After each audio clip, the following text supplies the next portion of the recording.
Hello YouTube. Today I would like to talk about my vintage Tamiya RC cars. I have quite some radio control vehicles. Most of them are Tamiyas. I have some vintage ones, some re-releases, and a few new models. Today I would like to talk about the vintage ones, which are 15 or more years old, and they have been released on the first batch. I mean, it's not a re-release or some kind of a new version. So I have 4 of these vehicles, which are from the 80s and 90s, and to talk about the modifications I have done, about how I have restored, what difficulties I had, and in what condition the cars that I got. These all vintage cars were bought used from eBay auction, and they were already built. So I have rebuilt them, fixed the broken parts, and cleaned them up, restored, and everything.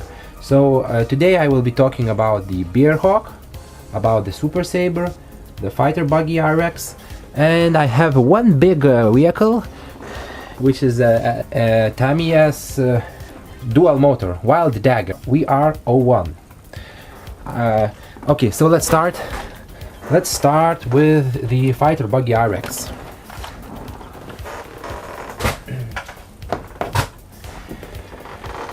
This was my first vintage Tamiya car. As I said, I am a collector and a racer of radio control vehicles, and I got into the vintage Tamiyas quite recently. I've been collecting these cars for about half year, and this was my first attempt in buying the used and built car from eBay. This was an auction, and it was quite cheap. I bought it in UK eBay for about £32 with shipping. And it was in quite good condition. What it had a scratched body, broken off frontal part, and scratched wing. I have repaired the frontal part with the plastic cement. I added some reinforcing units. I also added some wire inside, and then I glued it and put a lot of cement, which melted the plastic and unified all this area. Also, the driver was not painted. It was white, so I painted it. I have cleaned up the body. I have sanded the top of the body, which was scratched, polished it, and for the rear I left it as it is. I just cleaned it up, but you can see the scratches. I will leave it as it is. It's not very bad.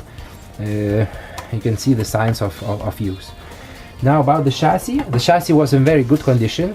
This is a DT01 chassis, which became first available at 1991. It was a Rookie Rabbit, which was exactly the same model with the same body, but it was not like American flag style, but more of a pink rabbit style decals.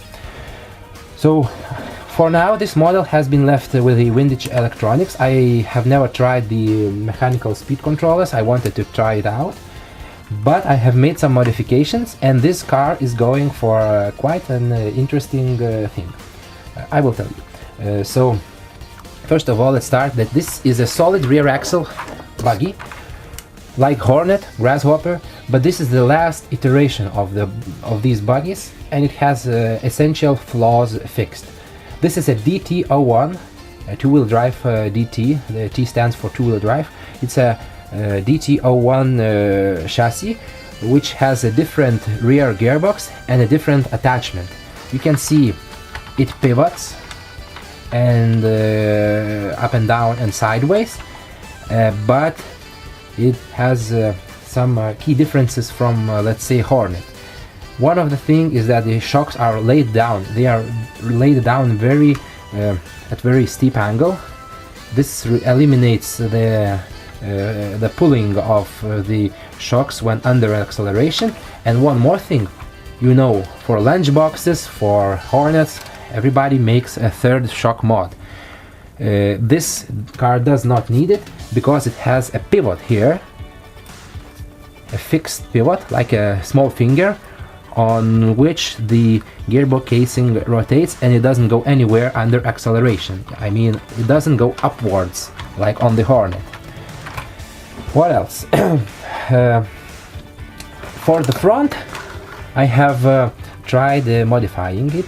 It has originally a fixed suspension with the full camber gain, but for this model I have used the 3D printed suspension, which I acquired the parts from Thingiverse, and I printed at a local guy who does this for money, and I put some simply threaded rod links. I changed the steering links to be more rigid, and I added the double wishbone links. So what does this do is it acts like a modern buggy suspension. It doesn't have any camber gain, but I don't know why, but the suspension movement is quite limited, because on the original you can touch the ground with the chassis, and on this model you can't touch it. This is just an experiment. I will see how it goes. It will eventually break because it's a 3D printed part, it's not injection molded, but we will see how it goes. What else I would like to talk is another modification for this buggy is the steering. I put on some heat shrink on the metal linkage. This helps to eliminate the steering linkage slop quite drastically. So now the servo is moving, but the steering itself is quite tight, and you can see the wheels are not original. The wheels are being prepared for a special occasion. We are having a winter indoor racing season, mostly for touring cars, formulas, and there is a class for buggies, and there is a class for stock buggies, which they ran a brushed motor, 21 turn. This is the Antsman, the Apsima, and LRP. All they are required to use these 21 turn motors. So this upcoming Sunday I will be going to race on the carpet. So this I put some modern carpet tires for the fronts. Because of my updated suspension, I couldn't put anything more than the original Tamiya wheels, which are from the Wild One. And what I will be doing, I will be taking off the radio and MSC. I will be taking them off, and I will be putting a modern ASC and 2.4 GHz receiver. I have determined to race in this winter season for fun. I'm not going to race for a competition, but I will be just racing my vintage cars, my odd Tamiya cars, which are going to be maybe more fun for the spectators and for other racers to show, to talk, and to show the history, to show the vintage cars. I'm not going for the wins because this car is not very comparable to modern buggies, which are going to be racing in that class. What else I would like to talk is I always like putting in long aerial for the looks, for the classic looks. I also put the small flag, which was used to identify the frequency of the crystal. So it's just for the fun. I put a small red light on the rear. I put the DTO3 optional shocks, oil shocks, which are Tamiya's CV8s. They are cheap shocks, but they are very good. What I did for them is just I polished the shafts because they were quite rough. So compared to the Tamiya Hornet, this suspension is much better, and it doesn't do the bouncing. and this buggy goes quite well, but still having this very iconic and nice rear axle, which is solid like on today's crawlers. Okay, so about this buggy I have finished. Let's talk about the other models I would like to present you. Now I would like to talk about the Bearhawk. As you can see, this Bearhawk has the wheels borrowed from my previous fighter buggy. I bought this buggy from eBay also. It was in quite good condition. It is run but not too much. It has a few scratches, and it didn't have any broken parts except the main chassis attachment at the front here is splitting, but I will see how it goes. If needed, I will buy a Blitzer Beetle or other Falcon chassis because it's readily available. Okay, so I restored this car. It had a yellow body, so I stripped the paint using acetone, and I painted it with Tamiya blue paint with an airbrush. It turned out quite good, and when putting on the clear varnish, I ruined the body a little bit, which was very sad, and out of anxiety I just took the flat varnish and shot the whole body. So now it's, as you can see, it's matte, but it hid the blemishes. It's not bad. For the decals, I use the MCI reproduction decals. They are very good decals. Just when you order them, don't forget to put on the varnish. There is an option when you buy. Okay, let's talk about modifications. First modification you see is oil shocks. These are from AliExpress, no-name Chinese oil shocks. These are, the front ones are even smaller for the 1/16 scale vehicles, and the rears are normal shocks. But the length is correct for this model. I put on the red ones because the car originally came with red friction shocks, but they work very nice, and the suspension is very smooth and soft. Also, I polished the shafts. It helps a lot when polishing poor shocks shafts. What else? I made some modifications for the looks. I put on some lights. It goes in very nicely because this is unusual realistic buggy without the wing, and these lights go on the chassis, so I can remove the body without any wiring.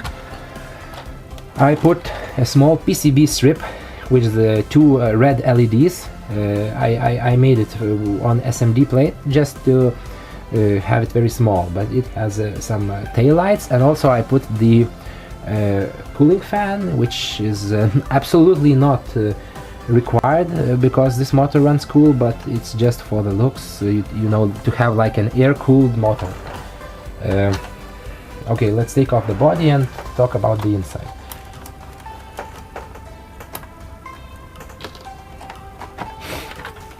For the inside, as you can see, the battery retainer is scratch built because on the original model it was lost. It has a Tamiya speed controller without BEC, so this is why you see a BEC here, and it has 2.4 GHz receiver.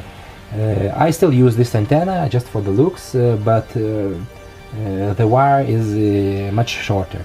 Because now it's winter and I like to run in the snow, especially in the new snow, fresh, not the ones that are with salt and where cars go frequently. I like to run in the snow, and the chassis fills up with the snow, and I had a few times short on the speed controller, so I put some clear film like Lexan on top of the speed controller just to cover it from getting snow directly on. No modifications were made. As you can see, maybe the steering links should be changed to the beefier ones because these are like on an aircraft wings. I think that's all. This buggy goes quite well compared to the Tamiya old buggies. This is more like a modern buggy, but it has some flaws. For example, it has a quite enormous bump steer, and it's opposite that you would like to have, because when you compress the suspension, the wheels tow out. This is not good because during the cornering, the outside wheel, which should be turning, will have less turning, because when it compresses down, it goes outwards. So it's about the bear hawk. Now I would like to speak a little bit about the Super Sabre. I forgot to mention that the bear hawk is from the year 1991, and it was, even though it was based on the Falcon chassis, it's quite different. It has different suspension arms, just the chassis top is the same. This model is more like a Blitzer Beetle or Stadium Blitzer or Stadium Thunder. Okay, now the Super Sabre. This was much more expensive when I bought it from eBay, and it was, it's quite a rare model. It has this amazing space buggy look, and it was quite beat up, so I had to repair it. This model came out in 1988, and it was a second model on the Boomerang chassis, which was a replacement, a better chassis for the Hotshot, but it shares most of the components that the Hotshot had.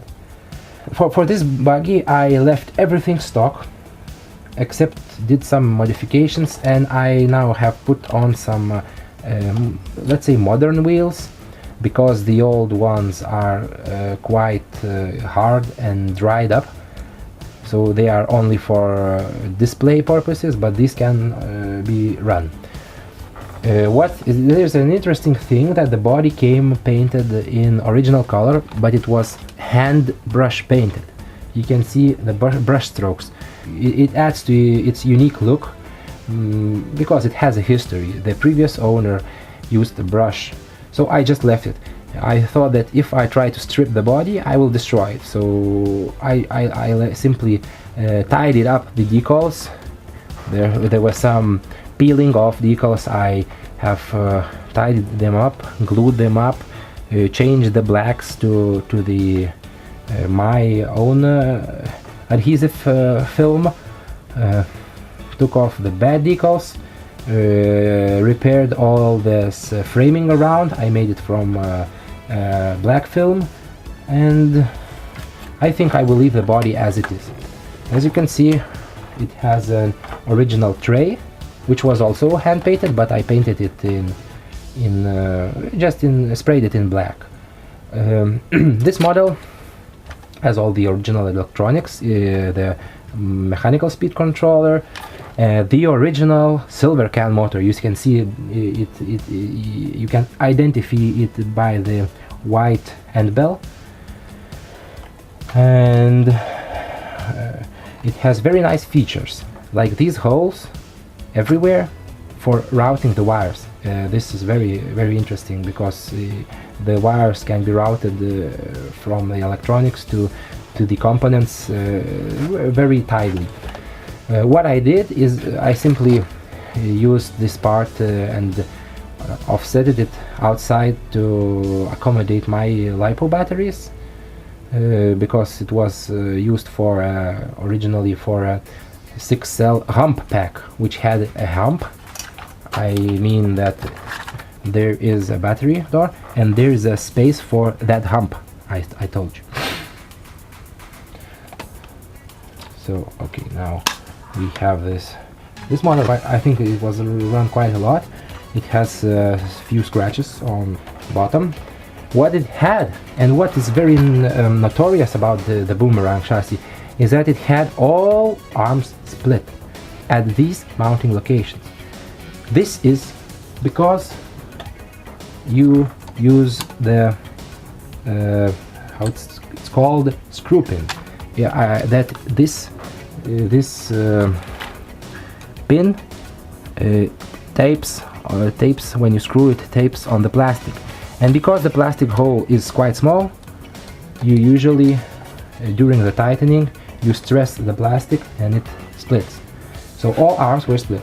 But since we have a boomerang re-release and the parts for it, I could easily obtain all the parts, all the arms, and I put all the new arms, but I had made one modification. I pre-drilled every hole where the thread goes. I pre-drilled with I suppose 3.3 drill bit, just to make a hole a little bit bigger, so now it does not stress so much when I thread in, and I didn't thread them all very tightly. I just stopped. When it stops, I just stopped. So I suppose I didn't weaken the plastic, but the time will tell. I left the original shocks. I simply cleaned them up, polished the shafts, put new oil, and another nice modification I will tell you. This is a monoshock. It's quite an interesting feature. You have seen it on quite a few Tamiya cars like Fox or Boomerang. When you are using monoshock, the sway bar is mandatory. This car had quite a lot of slop in its front suspension, and one thing to remove the slop was I saw that the big ball ends here are made from brass and they were worn quite badly. So I cut out the shims of the Lexan and put them inside, which pressed on the ball and made it more tight. I didn't over tighten it because the suspension would not be free, but I removed a lot of slop by tightening the balls with the Lexan shims. You can simply change the balls to the Boomerang re-release, but I didn't buy them. One more thing that I found on the forums, there was quite a lot of slop at the beginning of the suspension stroke, and this was due to the too short shock. I have a Lunchbox which has similar shock ends, and I took the longer, you see the black one, the longer shock end, and put on the shock. This increased the total length on the shock and removed the initial slop. Now the suspension is working very nice. As you can see, this buggy has a very interesting feature. It has a big travel, which is unusual. It's more like of a basher type buggy because it has a very large travel, and when it sits it has a big ground clearance. So I think that's all about the Super Sabre. This for me this buggy is probably the most vintage and important, because I don't have any more valuable or older buggies. And this buggy, as with the previous Bearhawk, it's from the first 100 of Tamiya, the most desired RC cars from Tamiya. And now I would like to talk about the monster truck we saw.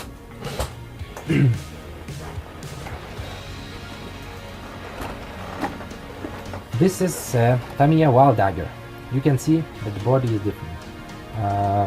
Okay, this I bought to experiment with a dual engine RC car because I never had one, and since this car is vintage but not very old, it's from 1999,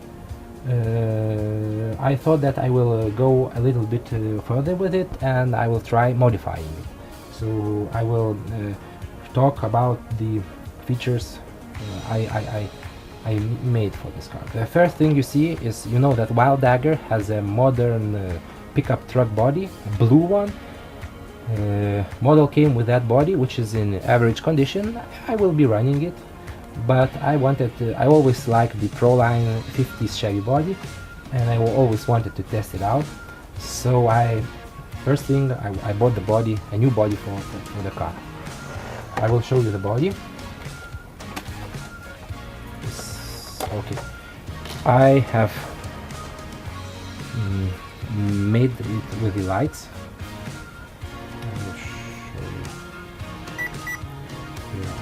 lights, front and small rear lights.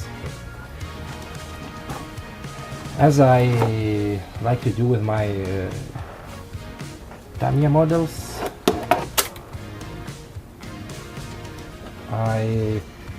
I like to have a body with lights but with no wires attached. So as you can see, I have glued the lights in the fronts, the rear lights are screwed in, I have all the wiring, the resistors are near the LEDs, and there is a power input. As you can see, I have no connectors, I simply use a stripped wire, a thick piece of stripped wire at each body mount. There's negative and it's positive, and I have a stripped wire here.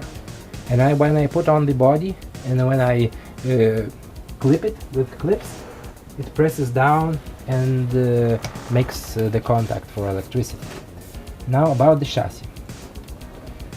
This monster truck during these times was even compared to the Traxxas Emax, but this Traxxas Emax is 1/8 scale. This is still 1/10 scale. First thing, I changed the body mountings for the new body because it was interfering with shock towers. Now shock towers are made from 3D printed material. I found it on 3D warehouse for the SketchUp. I found the models. I have modified the models on computer and gave it to the same guy for printing.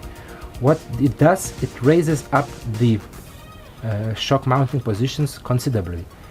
Because the original shocks are like an on-road car. They are very short and very short stroke. So I used this shock tower to be able to put on the 100 or probably 90 millimeter shocks. These shocks, the red shocks are from Carson. I bought it from Tamiya, and I used some soft springs I had. I used yellow springs to match the body, red shocks and yellow springs to match the orange, red and yellow body. With this suspension we have quite a lot of stroke. The car came with the similar style wheels originally, but the rubber was dried up and it was cracked. So I removed the wheels. They were glued with cyanoacrylate, so I removed it with a heat gun. I saved the rims, but for the wheels I bought these from AliExpress, I suppose in Europe shop. It has exactly the same wheels as original, and they are very soft. They come with foam inside. They are much better than Tamiya wheels, and they cost about 22 euros with the rims, and I took off the rims and used for my other projects. What's interesting about this chassis, it's a dual motor. Because it's a dual motor, it is absolutely symmetrical. In stock condition, this chassis comes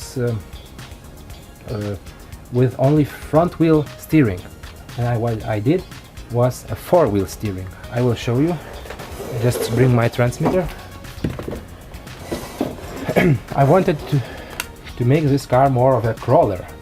I have put the second servo here. It was originally here because it was used for mechanical speed control, but I put it for the steering. I made some steering links from also the threaded rod, and you can see all 4 wheels are steering. The rear wheels are steering a little less because I don't need so much throw. It's enough to have a tight radius, so I just left it like this. You can turn off this feature if you want. Have only front wheel steering. It's a simple wheels crawler steering mix. What else I did and what increased the traction considerably, I locked the diffs. As you can see, all diffs are spools. I bought a small bag of small gears for these gearboxes as spare parts, and I put a 4th gear in each differential. So when it stucks in between the other two gears, it locks the diff. So now this car has an amazing traction. I just don't know how long it will hold, because when the diffs are locked and when I have a four-wheel steering, the amount of stress on the vehicle chassis is increased. Another thing to note is the motors. They turn in opposite directions, so you cannot use the motor with the timing. I suppose I mentioned previously the stock racing motors, they are not timed. What else I did? It's just simply to save some money. I didn't buy the two sprues of suspension arms to have front suspension arms on the rear to have the steering. What I did is I simply bought the upright sprue and I put it on the rear suspension arms. What this did was that I have increased the track width of the rear. Thus my dog bones didn't fit and I have to make new links, a custom longer ones. So for the links I used previously mentioned 3mm threaded rod and Tamiya ball ends and balls. And for the dog bone, I bought this from AliExpress. It was like €2 for pair. They were 1 centimeter longer. Like originals are, I remember 71mm, and these one are 81. So now they fit perfectly. But I have a wider track width at the rear. I had to deal with the front. So for the front, I made a different approach. I used the hub extensions, also from AliExpress. These are 15mm hub extensions. And what this did was to compensate for the increased track width. And now I have a much wider car. It's 1 centimeter, 1 centimeter, 1 centimeter, 1 centimeter. And but it has the same front and rear. But you can always buy the full front suspension for the rear to have the original parts. So this car was used for modifying. I have a Traxxas Stampede 4x4 and this car goes better.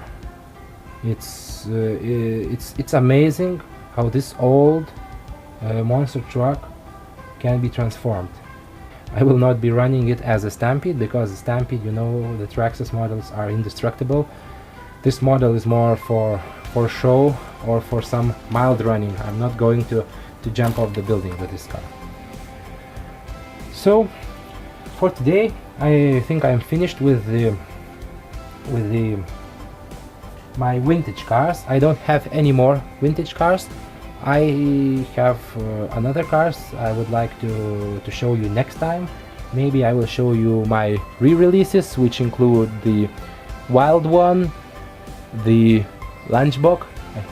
I have two Lunchbox chassis, and Tamiya Hornet, which I built with my son. I don't know. The Blitzer Beetle, which I made with a Sand Scorcher body with the apocalyptic paint job. So this will be for the next video. So thank you very much for watching. Please like my videos and subscribe to my channel. I will try to show you more of my Tamiya hobby.